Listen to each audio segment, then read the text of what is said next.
Hey, it's Danny Brown. You're listening to the Deal Podcast, where every week I talk to the best real estate agents in the world and hear all their crazy stories and seven-figure commissions and all the chaos that happens. Please leave us a nice comment if you can, even an authentic few words about whether you like this podcast. And if you like real estate as much as we do, please follow us on Apple Podcasts or YouTube. So we're showing the video, full video live feed and recorded feed on YouTube. And you can always check us out on Apple Podcasts or anywhere you get your podcasts from. So appreciate following us and leaving us a comment. Had to get that in, and have a good week. Carlo Gambino, welcome. How you doing, man? Good. How are you? Thank you for having me. My pleasure. I had to track you down in New York, even though your LA office is connected to mine behind this wall here. I had to call you in New York here to track you down, but I'm glad we finally got to do this. I've been wanting to do this with you for a while. For those that don't know, Carl, top real estate agent, you have a very unique setup where you have expanded your business to LA, to New York, to Miami, Hamptons. I know some other areas, so we'll get into that. That's pretty unique. Another very unique thing is that you've really exploded as a young agent really quickly. So we'll get into that. But before we get into anything, you have the best name in real estate. You have a relation to the Gambino family? No, the Gambino family? Or is there lots of Gambinos? I think there's lots of them. And honestly, when I first started in real estate, it was actually excellent because I started when I was much younger in New York, and I started in commercial where I would cold call all day long, and people would make all these ridiculous jokes like, "Oh, you can make me an offer I can't refuse," or things like that. Yes, in fact. It was actually great because just people remembered your name, and that's why we've actually kept the name as a brand, because it's just, obviously memorable. It's a great name. So no relation to the Gambino crime family and John Gotti and Paul and all the good boys. Too bad. No. Too bad. So talk to me about where you grew up. You grew up on the East Coast. Talk to a little about where you grew up, and then what made you get into real estate. So growing up, schooling, wherever you grew up, and then how did you end up in real estate? I was born in the city in Manhattan. My whole family's from Soho. I've talked about this a bit. My grandmothers are 90. They still live in the same building. My parents met on the stairs when they were 8.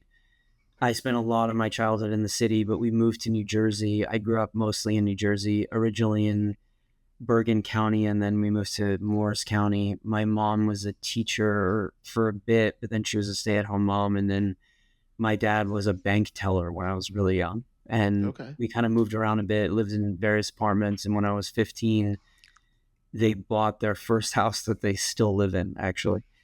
But I was always obsessed with architecture. I remember in the city, I would sit on the stoops of different properties. I would talk, I've talked about this before too. I used to talk to that woman, Patty Smith, when I was really young. She bought the townhouse across the street from my grandmother. She would real estate shame me. And be like, your family could have bought stuff for nothing, but they didn't really have money. I had one relative that I guess was a bootlegger that made a bunch of money and bought a townhouse in Greenwich Village, and then lost all his money, and another family member stole it and sold it. And I've always remembered thinking about that and being like, wow, as I got older, how much that would be worth. And I remember a lot. I remember walking by certain townhouses or just growing up and associating wealth with real estate. And for some reason, I just always had an instinct. It was something I wanted to be involved in. Yeah. So had the real estate bug naturally early on in the city. And talk to me now through becoming a young adult and trying to figure out who you are and what you want to do for a living, and what made you jump to, getting my real estate license. Sounds like you started in commercial. Well, I moved back to the city when I was either 18 or 19. I had an adventurous childhood. I got in trouble a bit, and I thought I wanted to do many different things. I thought I wanted to be in entertainment. I sang in bands. I did some acting. I was writing. I was doing all this stuff, kind of exploring. And I just met someone who was this guy out of like Glengarry Glen Ross. He had like looked exactly like Alec Baldwin, had a license plate that said closer. um he was like, look, you should come talk to me, if you're, because I was like law, I think I was selling accounting services at the Empire State Building for this company. I hated it, had Yeah. no idea what I was doing. And this guy was like, look, we sell commercial real estate, you should just come talk to me if you're looking to do something. And I went there. He helped me get my license, and it was like this chop shop brokerage, like very small. I think they paid us $250 a week, and we had to make 500 phone calls a week. Wow. Boiler And room. You yeah, old, just classic sales, cold calls. yeah, it was actually incredible sales training. Yeah. And I think if we closed the deal, we got 10% of the deal, and Yes. our senior agent got 90. And I came really close to doing a few deals. It was in the financial crash. It taught me like real grit, persistence. I started reading some sort of self-development books at those times because they were like floated around the office, and like Yeah. various other commercial people I heard were reading books like Think and Grow Rich and books like that. And I think I made a deal, and like it took me about a year, and I sold a building. It's actually funny. The guy and I are still friends. We spoke today actually, and I was probably 22 years old at this point. 22. Oh, I'm man. 39 now, and he was like, he was in a 1031, and everyone in the office was like trying to sell him stuff. They were trying to find the up leg to exchange. And they were saying, oh, I like was trying to sell him like a shitty building, but honestly, it was great. And he bought this building in Park Slope for like $1.5 million. That's now worth many millions more. This was your first commercial deal, your first transaction that it was yours. My first sale ever, honestly. Incredible. Now that was like a great asset that he loves. And then from there, I switched to Marcus & Millichap. I worked there for a bit. There was a woman that I worked for who was a huge commercial broker and was really influential in me reading more self-development books and like pushing me in that lane of manifesting and, you know, writing your goals and becoming obsessed with that. And then I would do residential leasing in the summer in New York because you could make a bunch of money. And it was another amazing sales training. You would post an ad, they would rent immediately. The people would call you. You'd have to convert them and be like, oh, come to the office, that rented. There's this, and this today. I can show you immediately. And you'd have to get that. Real hustle. Basically not liking you to doing a deal with you and literally going to the bank within the same day. And they paid the broker fee. So it was like a hard sales tactic as opposed to like when you were selling someone a property, the seller was paying you at the time. This was, I'm like I said, I'm 39. I was 22. So this is still super young, young, early 20s, but boom, people are renting, you're hustling, trying to put rent deals together. So incredible sales training on both of those, cold calling and then just appointments and hustling appointments quickly, knowing that you have a very small window to try to close. So it's like it's like becoming a sniper, a Navy SEAL of real estate sales. Looking back, I got to think you must be like, God, that's really like hardcore sales training. I mean, in New York too. Yeah, it was excellent, and it helped me so much. It was the first time I got like a real taste of making money. I was making like $5,000 a week, which at that loving it. On my it is huge. A young guy making that kind of money. I actually would just blow it all in like the best restaurants in New York every week. Yeah, and taking everyone out. Drinks on Carl. Basically. And then I moved to, then I kind of stopped entirely, moved to LA, went broke, was like doing odd jobs, working for a developer, walking dogs, doing all this stuff. Didn't really know what I wanted to do. And the developer pushed me into the real estate business and kept telling me like, you've done real estate in New York, you'll do really well in LA. He's like, you're smart. You have good instincts. Like you should do residential real estate in LA. And he was telling me like all the properties he used to flip. He even would go like, he explained the whole business to me, all the top brokers. I started getting really intrigued with it. I would go home at night. I'm like a really obsessive person. I started to learn who all the players were, the top brokers in Beverly Hills. I started to look at what was selling, and I started to get my license and started there. And he introduced me to Kurt Rappaport, who I started with. Got it. And that was then your foray into high-end residential with Kurt. So what was the crossroad of you're doing well in New York as a young guy, obviously starting to get traction, and then jumped to LA? Was it just, I want to get to the West Coast, I want to change lifestyle? Was it uh, business opportunity, relationship opportunity? That's a big move if you're, you were doing well in New York. What was the impetus? I mean, I think my wife says I followed her. She moved to LA. We broke Well, up there you go. here. Okay. I was kind of like, I didn't follow her particularly. My friends were moving, but we did end up getting back together, and now we're still together. Yeah. I think that had something to do with it. Like once we broke up, I was like, I was also doing. I actually forgot about this. I started a commodities brokerage in New York for a little bit, and I was What? Oh, sell- that little side business? I was selling like natural gas, electric, and I remember like thinking like, what am I doing? I'm not passionate about this. And then I moved to LA. I started to do creative things, and I thought that's what I wanted to do. But honestly, I always loved real estate. Like even when I did commercial, I would work 7 days a week cold calling, and then I'd work at restaurants at night. Like I was really passionate about it. I think I just didn't understand that like it wasn't commercial that I loved. I just had to find my niche in it. Yeah. And once I started doing residential, I loved it like immediately. I felt like I was doing a good service. I was helping people find their homes. And it was just a more straightforward business than commercial where I was constantly getting like screwed over. Yeah. Not that resi is not cutthroat, but Yeah, a little bit, huh? Just a little bit. All right. So I'm hearing an incredible background in sales training in New York City, your first sort of career foray in cold calling and setting appointments.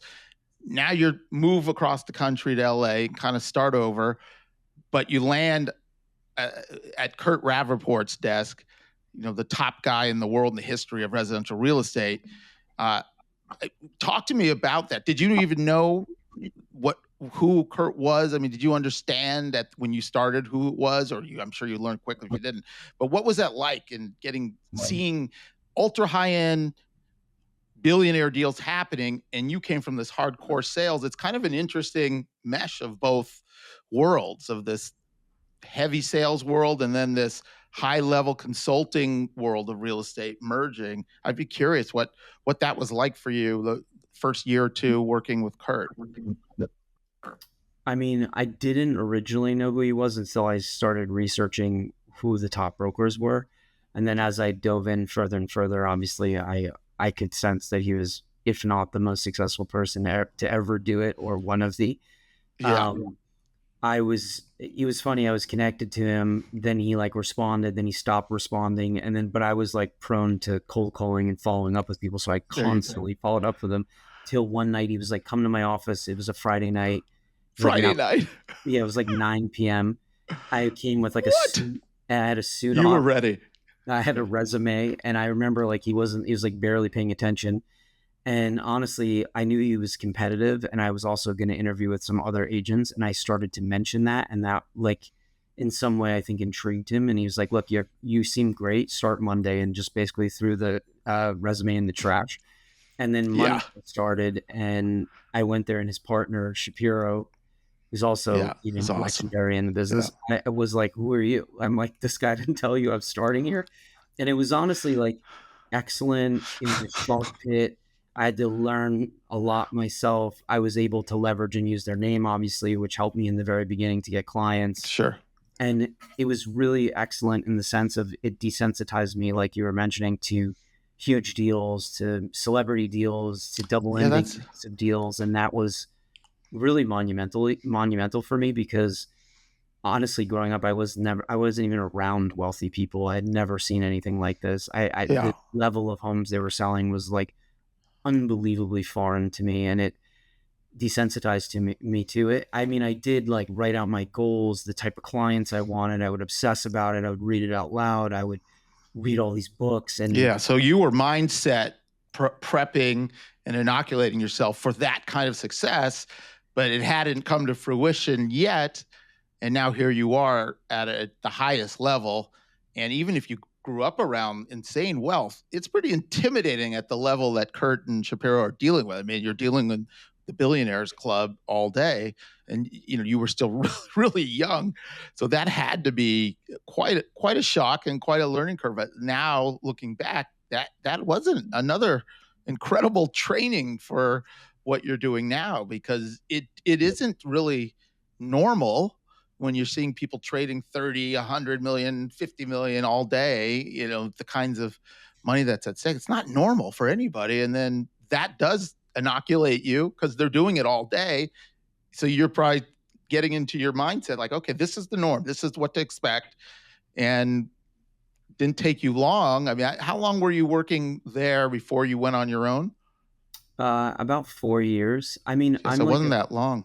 Yeah, I'm a very all or nothing person. And I even said to my wife at that time, she was like pushing me to do real estate too, because we were broke living in like a shitty rent controlled apartment in West Hollywood. And I was like, if I do it, I'm going to get obsessed with it and make millions of dollars and work 7 days a week. And she was like, please, like, don't do that. We're in this, like, for the situation we're in. And I ended up like, that's what I did. Just 7 days a week. I went out all night. I like read statistically studied the data.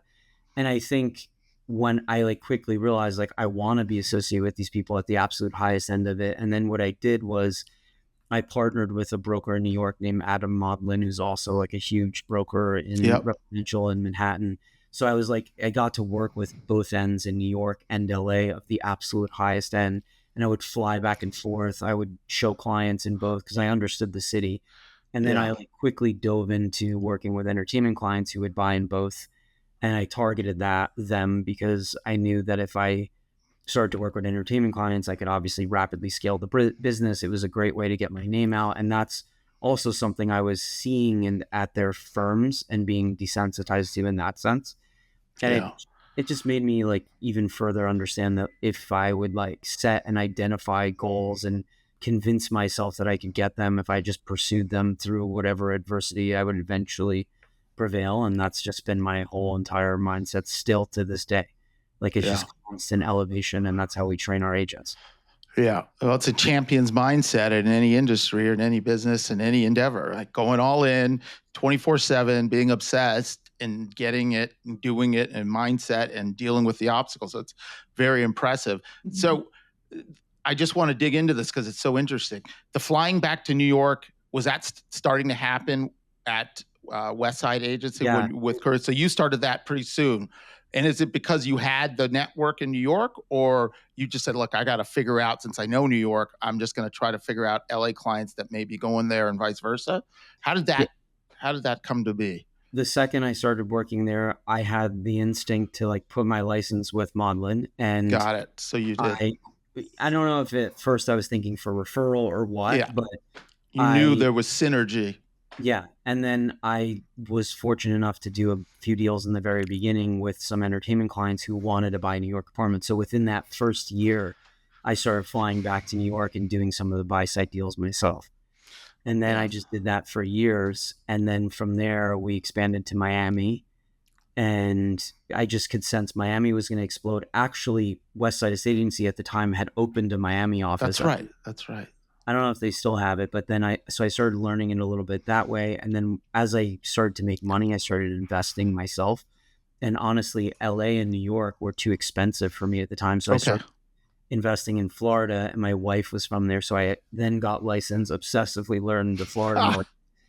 And then, over time, I think about 3 or 4 years in, Compass came and gave me like a great offer to move, and they would help me set up a national business. And at that point I had obviously escalated to where I wanted to set up a national business. And I was like, I want to build a high-end concierge like business where we can service our clients in each market, where like we could sell their LA house, their New York house, their Miami place, and they would just have to come to us, understand that I understand each market. I can negotiate every deal. I know the values in each market. And that's something we worked on obviously for many years. And now that's how we work. Yeah. Yeah. So for you, your business today, it's LA, New York, Miami, Hamptons, and am I missing? The North Fork of Long Island and New Jersey. Now hired agents. I've bought and sold property, or I've done deals in each market myself, like personally. Yeah. So I'm licensed everywhere. So you got your license everywhere. You went all in everywhere and became an expert. So you're comfortable, dropping you in Miami or dropping you in LA or New York. You know it like you live there 24/7. 100%. And I've spent time in all of them at this point. Yeah. So you've Even put the the North time in. Fork, I've rented a house for months and stayed there just so I can understand it. So where do you actually live? Where does your wife want you to be? I mean, honestly, I'm constantly going between the markets, like me personally. Right Yeah. now, my wife and kids are in New York, but we have a house in LA too. And Yeah. in Miami, we have an apartment. So you do have kids. So you do have to balance husband, dad, business, agent, all of it. Yeah, Talk to absolutely. me a little bit about that. That's got to be intense at this level. I mean, honestly, balance is the hardest thing I Yeah. find. And I've listened to hundreds of biographies of like the most successful people, and it seems to be the number one challenge, especially if you Sure. have that insane ambition and insatiability and the obsessive mind like I do. It's almost like a superpower and a curse at the same time. And I find that it's the number one thing is like having, I basically work 7 days a week the whole year, and then I try to go on an amazing vacation with my family. Um, but yeah, that's it. Sometimes I take my kids with me if I can to Yeah. travel. Yep. Well, it's a fair answer. I think it's true. I think at certain levels, to get to a certain level, you got to be all in, and it's hard. There is no real balance. I think we're all trying our best to figure out the best way to calibrate that balance, and it slides. And if you're going 7 days a week and living in multiple cities and have kids, I mean, it's a lot. It's a lot to handle. Um, Talk to me about entertainment clients. I'm not going to name names. I'm sure it's all under NDA, and I'm sure you don't want to talk about names. But you worked with some really high level, pop stars, entertainers at all level, all different types of industries. How did you start doing that at such a young age? I Or mean, did I, you friends? Did you become personal friends with somebody? Or yeah, I mean, I became personal friends with some of them. Some of them I knew before they were famous, and then they became really famous. so they were friends from the past? Yeah, that became really successful in their crafts. Other times, I just like I said, I'm very much about like I would identify the type of clients and setting goals, and I would obsess about it and go out 7 days a week and put myself in the right situations and surround myself with wealthy people or people in the entertainment world that could connect me to other entertainment people. And I sold one or two entertainers' homes in the very beginning of my career and got a bunch of press. And I think, and then I met some business managers who had other entertainment clients, and then it just progressed from there. And I think one of the biggest things about it is discretion. And honestly, like, it's amazing that I get to work with very cool, interesting, creative people, and it makes it like the job even more fun and not feel like work. But I think also entertainment people just want to be treated normally, and they want, Yeah, they're just people. I think they also, in many circumstances, have a lot of people around them who not necessarily that don't necessarily have their best interests at heart or are just trying to get something from them, and they need like true and respect, like true proper guidance. Yeah, agreed. Agreed. I think that's for sure a part of it. So it's just brick by brick, building your business in every which way, an old fashioned hustle and thinking things through. I liked how you brought up the thought of like, hey, I'm rubbing shoulders with the people I want to work with and trying to leverage each relationship for the next relationship.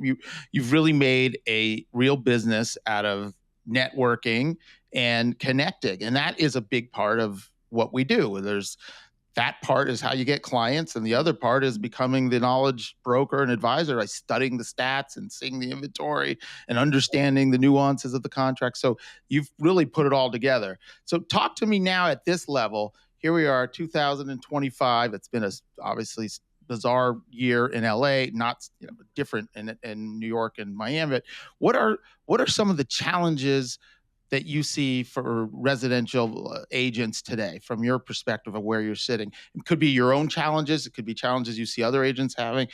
And then I would say, what is sort of on top of that, what would be some like words of wisdom or advice that you would tell agents to say, hey, this is what you should be thinking about right now? I mean, there's never ending challenges in our business, and that's actually one reason I really love our business, because I literally feel like I learn something new every single day.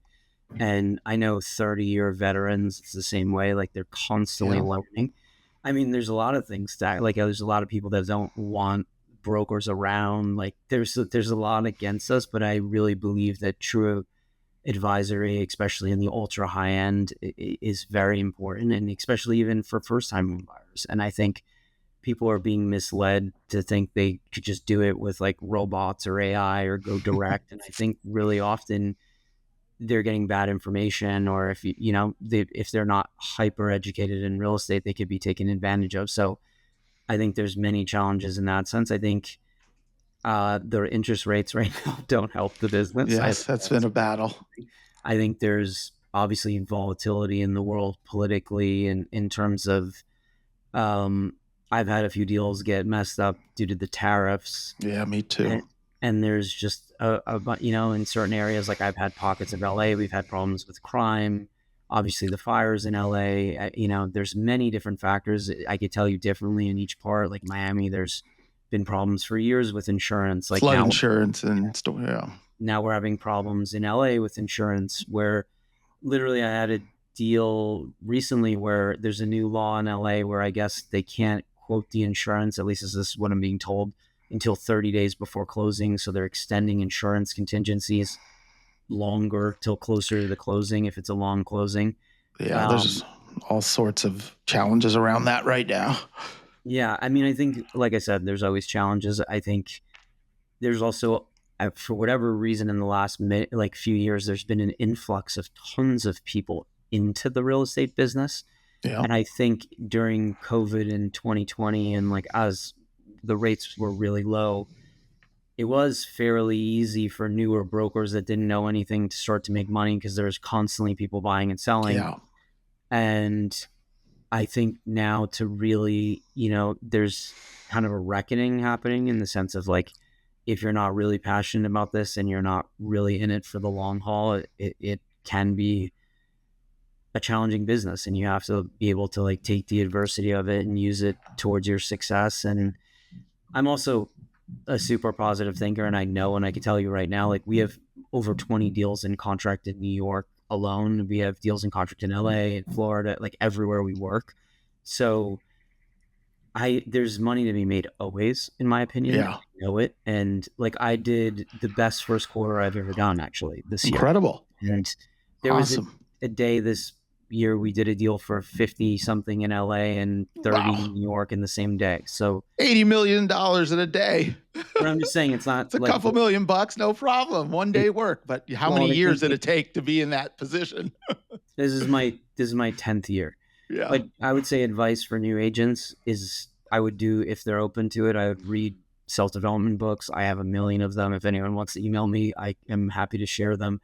I would write out their goals. I would read them out loud. I would network 7 days a week. I even talked about this recently. I was speaking at something where I have events almost every night of the week. And if I don't, sometimes I have even a backup event for the first event. Wow. And I did that for years straight. I went out every single night and I met so many people. And I think this game it's a mind game. Like sales is a mind game. And I think also it's about, obviously, the more people you know, as you develop your skill sets, especially wealthy people, the more money you're going to make. So yeah. I found the best way for me was to just network and talk to everyone on the planet about real estate. Like, I'm not joking. I talk to anyone you could possibly think of, the person cutting your hair, police officers, like art dealers, whoever it is, like, because everyone knows people who are buying and selling homes. And I think that was partially why I liked resi more than commercial too, because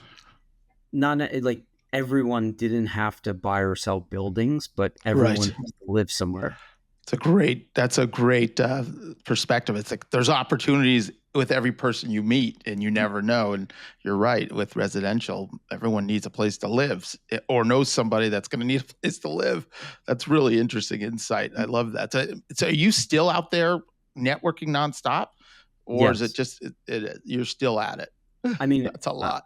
Of course, we have deal flow now from our contacts or my contacts, of course, years and repeat clients and new clients. But yeah, I think as I climb in the business and like constantly elevate to higher price points, like we do everything. We do $1 million deals. We do $50 million deals. Like I'm not above any deal. I think every deal is important. I've gotten huge clients from $600,000 clients. That's I think, amazing.